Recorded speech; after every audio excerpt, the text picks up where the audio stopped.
پایگاه اساسی بین زوت اسکول در پایگاه اسب دوانی که روز 16 سپتامبر در دوشنبه در نوروزگاه پایتخت برگزار شد، اسب با لقب رخش که صاحبش انوشیروان رستم است، برنده جایزه اصلی ماشین مرسدس گردید.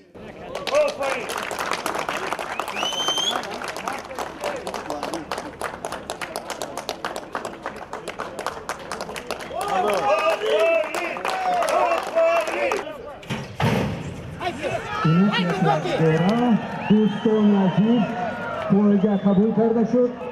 مقام دوم را اسب با لقب فواره از دوشنبه صاحبش شیر محمد شاهیان، سوارش اسلم همراه قلف با نتیجه 2 دقیقه و 6 ثانیه کسب نمود. برای جای دوم 2000 سامانی سپرده شد.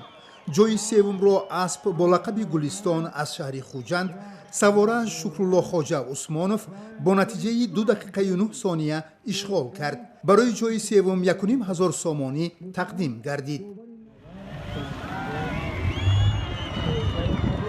در این پایگاه که با ابتکار مقامات اجرایی حاکمیت دولتی شهر دوشنبه، وزارت کشاورزی تاجیکستان و فدراسیون ملی چاواندازی برگزار شد، 49 سر اسب ذات تاجیکی، انگلیسی، اخالتکینی یا ترکمنی و آمیخته از شهرهای دوشنبه، خوجند، وحدت، راغون، ناحیه‌های اشت، دنغره، رودکی، فیض‌آباد، فرخار، خاولینگ و خراسان شرکت داشت.